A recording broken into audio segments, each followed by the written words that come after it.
आधी रात का पहर था। चारों तरफ घना जंगल। एक लड़की डरी सहमी सी अंधेरे के बीच खड़ी थी। ये मैं कहाँ आ गई? क्या मैं सही जगह हूँ? वो इधर उधर देख रही थी, लेकिन घने जंगल के अलावा कुछ भी नजर नहीं आ रहा था। तभी उसे एक आवाज सुनाई दी। यह आवाज सुनकर वो अचानक से डर गई और झाड़ियों के बीच जा छिपी। उसने देखा कि 4 आदमी कंधे पर एक ताबूत उठाए आगे बढ़ रहे हैं और उन्हें पहचानते ही वो बेहद डर गई। हे काली दुनिया की देवी, मुझे बचा लीजिए। वो चारों उस लड़की के जितना करीब आ रहे थे, उसके दिल में खौफ और भी ज्यादा बढ़ता जा रहा था। वो उस तक पहुंचने ही वाले थे, तभी अचानक उसे झटका लगा। अरे उठ दमयंती बेटी, क्या हो गया तुझे? वो नींद से जागी।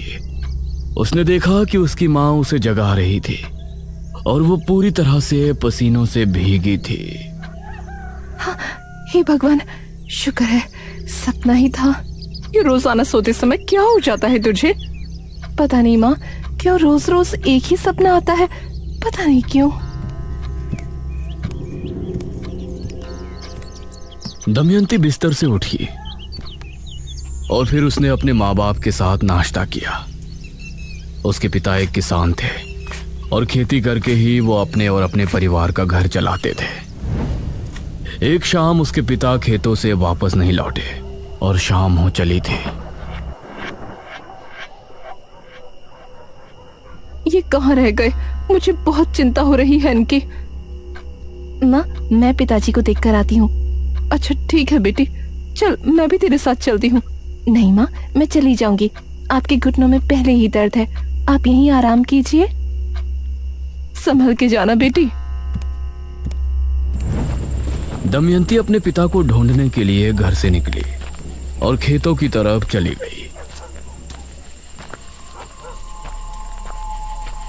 वो खेतों में पहुंची तो सुनसान रास्ता और घना अंधेरा देखकर उसे डर लगने लगा।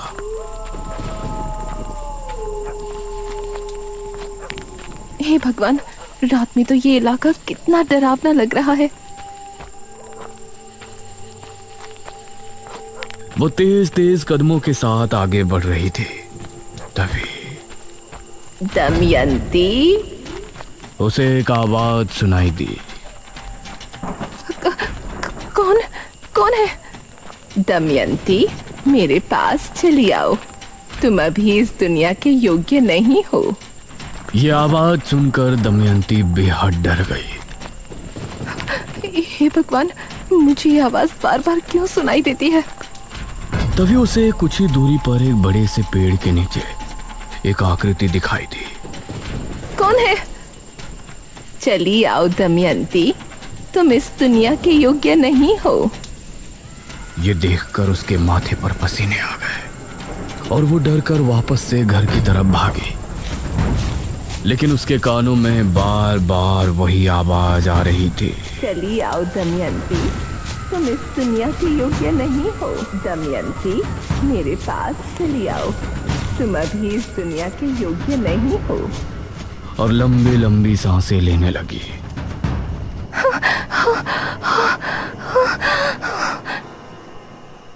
अरे दमयंती बेटा, क्या हुआ? माँ, माँ। दमयंती अपनी माँ से लिपट गई। तभी उसके पिता बोले, बस नाटक शुरू। क्यों गई थी तू खेतों में, बता मुझे। पिताजी, मैं तो आपको देखने गई थी। तू चुप कर। पता है मुझे, तुझे बस बाहर जाने का बहाना चाहिए। गई होगी अपने किसी प्रेमी से मिलने। नहीं जी, ये आपको ही देखने गई थी। ये आप क्या कह रहे हैं? तू चुप कर। तूने ही पैदा किया है इसको। अगर बेटा पैदा करती तो मेरा काम में हाथ बटाता, इसकी तरह मुसीबत नहीं पैदा करता। दमयंती अपने पिता के स्वभाव से बहुत दुखी थी। दिन में बाप के ताने और रात में उसे रोजाना वही सपना आता था, जिसमें 4 लोग कंधे पर ताबूत उठाए घूम रहे होते थे। दिन और रात उसे कभी सुकून नहीं था। उसी समय गांव में भी अजीब सी घटनाएं घटने लगी थी। एक आदमी मोहन नगर से घर को लौट रहा था। आज तो कितने दिनों बाद बीवी से मिलूंगा। आज की रात बहुत खूबसूरत होगी।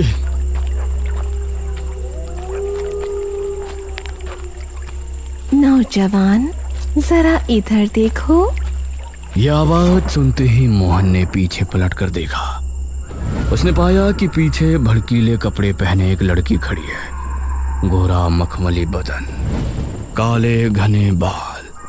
वो कोई अप्सरा लग रही थी। उसके चेहरे पर नकाब लगा था। इसके बावजूद उसकी नीली आंखें मोहन के दिल पर किसी तेज खंजर से ही गहरा हमला कर रही थी। कौन हो तुम?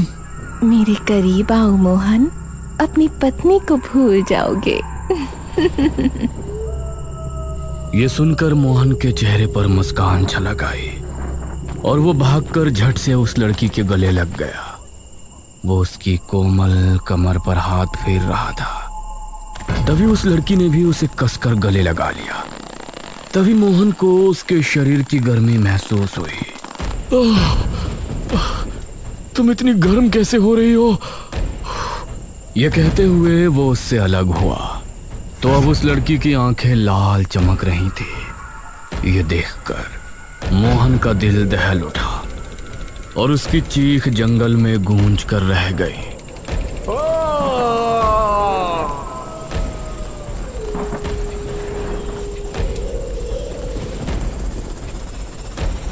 कुछ देर बाद मोहन की लाश एक पेड़ की डाल पर लटकी थी। उसका शरीर पूरी तरह से पीला पड़ा था। गांव के लोग इन घटनाओं से परेशान थे और दमयंती के साथ अभी भी उसके पिता की तरफ से बुरा व्यवहार चल रहा था। इसी तरह उसकी उम्र 25 साल हो गई थी और अब उसकी मां को उसके विवाह की चिंता होने लगी थी। हमारी दमयंती विवाह के योग्य हो गई है जी। हमें लड़का देखना शुरू कर देना चाहिए। क्या मतलब है तेरा? लड़का देखना शुरू कर देना चाहिए? क्या तेरे पास दान दहेज है उसे देने के लिए? अरे हमारा जो कुछ भी है उसी का तो है। कौन सा अपना बेटा है जो आपको संपत्ति उसके नाम करनी है? मैंने सोच लिया है, मैं उसका विवाह जमींदार से करवा दूंगा। ये आप क्या कह रहे हैं? जमींदार तो आपकी उम्र का है। आप हमारी पुत्री का विवाह उससे कैसे करवा सकते हैं? ये सब दमयंती अपने कमरे से सुन रही थी और मन ही मन वो अपने आप को कोस रही थी। मैंने उससे बात कर ली है, वो विवाह भी करेगा और हमें 50,000 स्वर्ण मुद्राएं भी देगा। क्या आपने अपनी पुत्री का सौदा कर लिया? 5,000 मुद्राओं के लिए आप उसको बेच देंगे? ये सुनकर दमयंती के पैरों तले जमीन निकल गई और वो उसी रात को अपने माता पिता के सोने के बाद घर से भाग निकली। कहते हैं इंसान का सबसे बड़ा दुश्मन उसका अकेलापन होता है, जो अब उसके साथ था। जिन अंधेरों से उसे डर लगता था अब वो उसका सामना कर रही थी।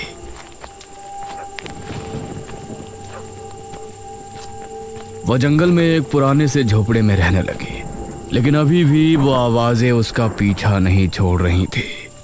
तुमको अभी तक कुछ समझ नहीं आया। आखिर कब तक तुम इस तरह जियोगी? तुम इस दुनिया के योग्य नहीं हो दमयंती।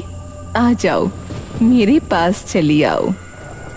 उसे महसूस हुआ कि कोई उसकी झोपड़ी के बाहर भटक रहा है, तो उसका डर और ज्यादा बढ़ गया। वो कोने में सिमट कर बैठ गई और कांपने लगी, लेकिन वो आवाज और कदमों की आहट उसे बार बार सुनाई दे रही थी। इसी तरह उसकी रात निकल गई।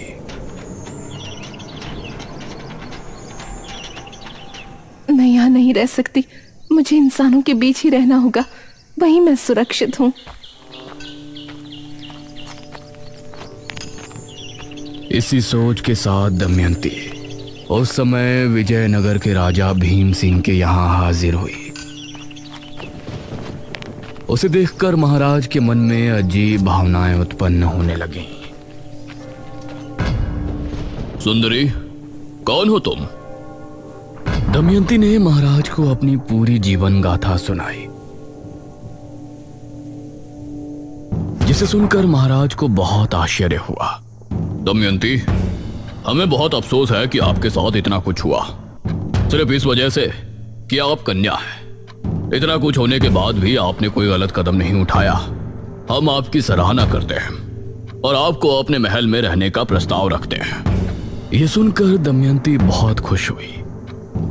महाराज की जय हो, महाराज भीम सिंह की जय हो। दमयंती को महाराज ने एक कक्ष दे दिया और वो उसमें आकर बहुत खुशी थी। कितने न्यायप्रिय राजा हैं भीम सिंह। जहाँ हमारे पिता ने हमें उनके घर में बोझ समझा, वहीं महाराज ने मुझे अपने इतने बड़े महल में जगह दे दी। ये तुम्हारी गलत सोच है दमयंती। तुम इस दुनिया के योग्य नहीं हो। मेरे पास चली आओ। यह आवाज सुनकर दमयंती ने अपने कानों पर हाथ रख लिया। नहीं। तभी उसके दरवाजे पर दस्तक हुई। दमयंती जी। उसने उठकर दरवाजा खोला तो एक सिपाही सामने खड़ा था। दमयंती, तुमको महाराज ने बुलाया है। क्या महाराज ने हमें बुलाया है इतनी रात में? जी, जल्दी चलिए वरना वो क्रोधित हो जाएंगे। यह सुनकर दमयंती उस सिपाही के साथ कक्ष से निकली और महाराज के कक्ष में पहुंची, जहां महाराज मदिरा पान कर रहे थे। आओ दमयंती, आओ, बैठो। यह सुन दमयंती उनके सामने जाकर बैठ गई। दमयंती, हमने तुमसे ज्यादा खूबसूरत कन्या अपने पूरे जीवन काल में नहीं देखी। महाराज, हमने भी आपके जैसा कोमल हृदय पुरुष अपने जीवन काल में नहीं देखा। हम सोच रहे थे आपको अपनी रानी बनाए, लेकिन ये क्या महाराज, ये आप क्या सोच रहे हैं? अगर आपकी जाति ऊंच होती तो हम आपको रानी बना लेते। महाराज, मैं आपकी दासी बनके ही खुश हूँ। मुझे रानी बनने का कोई लोभ नहीं। अवश्य, आप हमारी मुख्य दासी हैं। यह कहकर महाराज ने उसका हाथ पकड़कर उसे अपने करीब खींच लिया। महाराज, ये आप क्या कर रहे हैं? महाराज ने दमयंती को कसकर गले लगा लिया। तुम हमारी दासी हो, एक दासी का कर्तव्य पूर्ण कीजिए। यह सुनकर दमयंती हैरान रह गई। उसकी चीखें कक्ष के बाहर तक जा रही थी। नहीं, छोड़िए मुझे, छोड़िए, नहीं। और उसके बाहर खड़ा पहरेदार भी उनको सुनकर मुस्कुरा रहा था।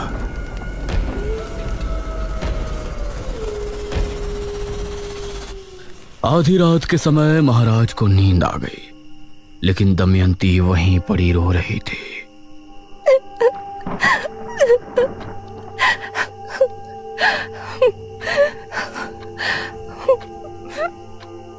उसने एक बार महाराज की तरफ गुस्से से देखा और फिर बाहर निकली। उस समय बाहर खड़ा पहरेदार भी सो गया था। अब दमयंती महल से भी चुपचाप निकल आई, लेकिन अब उसे समझ नहीं आ रहा था कि वो कहाँ जाए। वो आंसू बहाती हुई सुनसान रास्ते से आगे बढ़ रही थी। तभी उसे कुछ याद आया। सही थी तुम। मैं इस दुनिया के योग्य नहीं हूँ। कोई मुझे कुछ नहीं समझता। मुझे तुम्हारी जरूरत है। मुझे पता था कि तुम एक दिन मेरी पुकार जरूर सुनोगी। हाँ, अब मुझे समझ आ गया है। लेकिन अब तुमको भी मेरे सामने आना होगा। कहाँ हो तुम? जहाँ तुम हो उससे दक्षिण दिशा में कुछ कदम की दूरी पर, शमशान भूमि से 2 कोस दूर, मैं तुम्हारा इंतजार कर रही हूँ। दमयंती दक्षिण दिशा में रवाना हुई।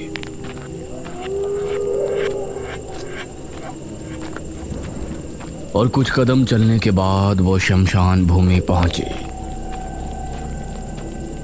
उसके बाद 2 कोस चलने के बाद वो एक जगह पहुंची जहां उसने देखा एक स्त्री कुंड के सामने बैठी है। आओ दमयंती।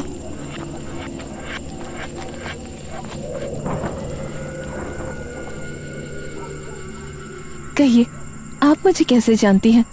आपकी आवाज मुझ तक कैसे पहुंचती थी? वो सब मेरी शक्तियों का असर था। मैं एक सिद्ध तांत्रिका हूँ। मुझे तुम्हारी जरूरत है और तुमको मेरी। बहुत कम लोग ऐसे होते हैं जो भगवान के खेल को समझते हैं, जो हमेशा हम मनुष्य को परेशानी में डालता है, भूखमरी लाता है, भूकंप लाता है, कभी मनुष्यों द्वारा तो कभी सीधे तौर पर हमें परेशानियां, दुख, दर्द देता रहता है। लेकिन फिर भी लोग उसकी पूजा उपासना करते हैं। लेकिन मुझे पता था कि तुम एक दिन उसकी चालाकी समझ जाओगे और मेरे पास जरूर आओगे। हाँ, मुझे नफरत है इंसानों से। मुझे हर एक मर्द से नफरत है। मेरे पिता मुझे बोझ समझते थे और जिस राजा ने मुझे अपने महल में पनाह दी, उसने मेरे साथ वो किया जो उसे शोभा नहीं देता। और ये सब मेरे साथ तब हुआ जब मैं भगवान को बहुत कुछ समझती थी। लेकिन अब मुझे भगवान में विश्वास नहीं है। नहीं है वो। बहुत अच्छे। लेकिन तुमको मेरी मदद करके क्या मिलेगा? तुमने मुझे ही क्यों चुना? मेरी उम्र 30 वर्ष हो गई है। अब मुझे एक महाविद्या करने के लिए एक शिष्य की जरूरत है। अगर तुम मेरी शिष्य बनकर मेरी बताई विद्या की क्रिया संपन्न करने में मेरी मदद करोगे तो तुम्हारे अंदर अपार शक्तियां आ जाएंगी और मेरी शक्तियां दोगुनी हो जाएंगी। मैं करूंगी जो आप कहेंगे, मैं सब करूंगी। ये सुनकर तांत्रिका के चेहरे पर मुस्कान झलक आई। जा, मेरी उस कुटिया में जा और जो वस्त्र वहां रखे हैं उन्हें धारण करके आ। उसके कहने पर दमयंती उसकी कुटिया में गई और कुछ देर बाद बाहर निकली। उसके द्वारा दिए गए कपड़े काफी भड़कीले थे। शैतान को खुश करना है तो ऐसे वस्त्र धारण करना स्वाभाविक है। हैरान ना हो, अपनी आंखें बंद कर लो। दमयंती ने अपनी आंखें बंद कर ली और फिर तांत्रिका ने महामंत्रों का जाप शुरू किया। वो कई बड़े बड़े मंत्रों को पढ़ती और उनके पूरा होते ही दमयंती के शरीर पर अभिमंत्रित जल डालते। सर्दी के मौसम में ठंडा पानी दमयंती के कोमल दमकते शरीर पर पड़ता तो वो सिहर उठती, लेकिन वो अपनी जगह पर आंखें बंद किए बैठी थी। इसी तरह 3 रातों तक उस तांत्रिका ने दमयंती का जल नहान किया और फिर उसने दमयंती को एक बड़ा सा पत्र दिया। इस मंत्र को याद कर लो। मंत्र बड़ा है लेकिन इसको तुम्हें पूरा याद करना है। दमयंती मंत्र को याद करने में लग गई।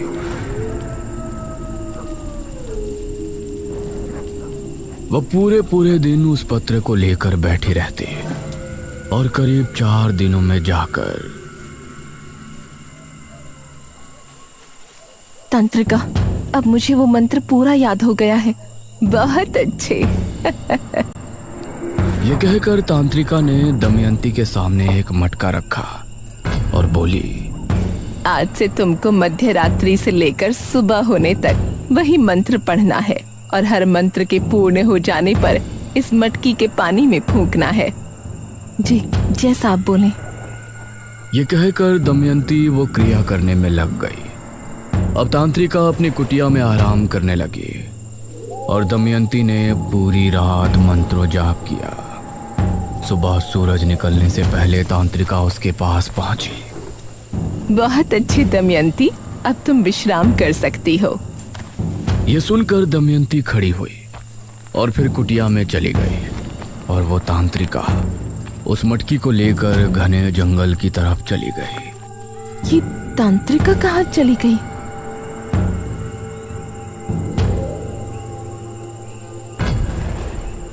अब दमयंती इसी तरह से रोजाना मंत्रों को जाप करके मटके में फूंकती और फिर तांत्रिका उसे उठाकर जंगल की तरफ चली जाती।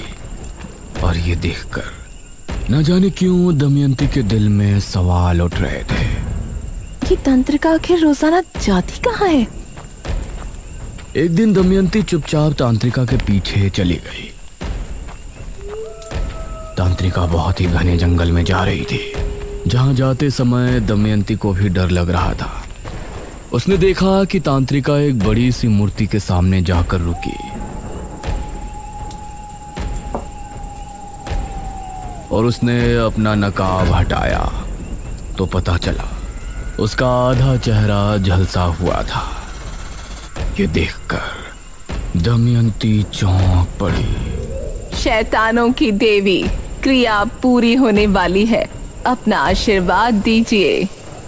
उसके इतना कहते ही उस मूर्ति से एक दिव्य रोशनी निकली और फिर वो उस मटके के अंदर चली गई। धन्य हो शैतानों की देवी। ये कहकर वो झाड़ियों में चली गई। ये कहाँ गई? तभी झाड़ियों में हलचल हुई। तांत्रिका वहां से एक लड़के को निकाल कर लाई। पैर रस्सी से बंधे थे। तभी तांत्रिका की आंख लाल होकर चमकने लगी और उसने उस लड़के पर हमला बोल दिया। तांत्रिका ने उस लड़के के साथ वो किया जो दमयंती के लिए देखना बहुत ही भयानक था और कुछ ही देर में वो लड़का मृत हो गया। उसका शरीर नीला पड़ गया। ये तो एक डायनी है, तांत्रिका नहीं। क्रिया पूर्ण होते ही मैं इस मटकी का भी मंत्रित जल पी लूंगी और तभी मैं कर्ण पिशाचिनी की शक्तियां भी हासिल कर लूंगी। उसके बाद अपने इस झुलसे शरीर को छोड़कर मेरी आत्मा दमयंती के शरीर में वास कर लेगी। तब मैं बनूंगी इस संसार की सबसे खूबसूरत डायनी, जिसके पास कर्ण पिशाचिनी की शक्तियां भी होंगी।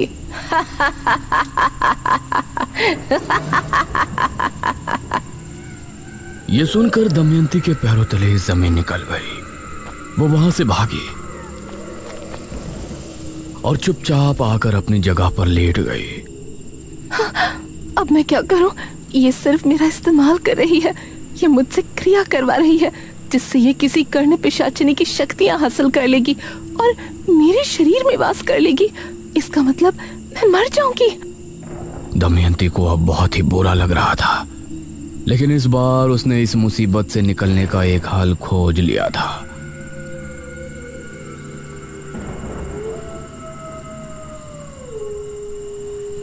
वो अगली रात भी क्रिया करने के लिए पहुंची। आज की क्रिया पूर्ण होते ही तुम्हारे अंदर अपार शक्तियां आ जाएंगी और मुझे हासिल होंगी कर्ण पिशाचिनी की शक्तियां। आज की रात भी उतनी ही लगन से क्रिया करना दमयंती। ये कर्ण पिशाचिनी कौन होती है?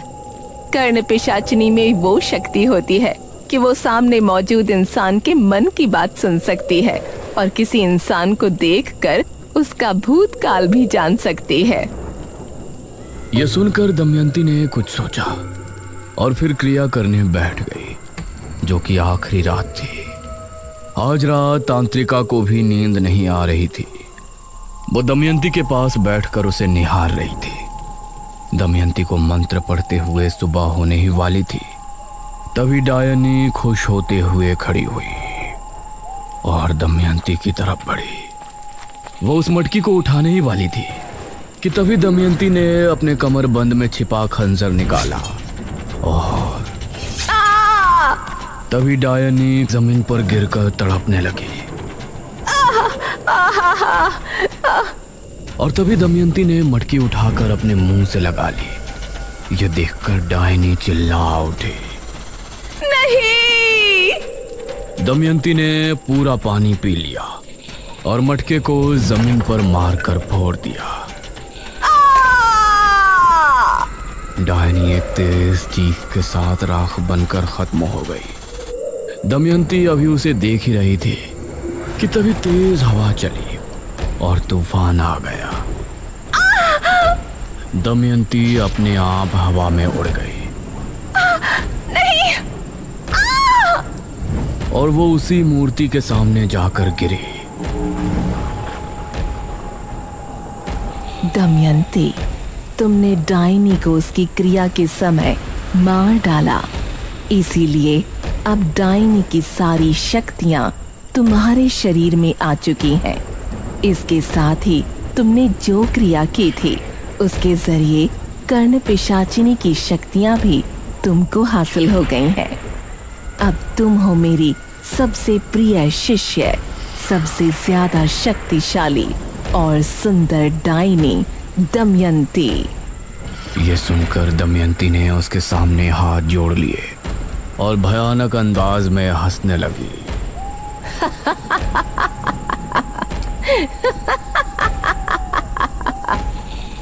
दमयंती के साथ आगे क्या होगा और उसका निशिर मोलो के साथ क्या संबंध है, ये जानने के लिए बने रहिए ताबूत के अगले भाग में भी।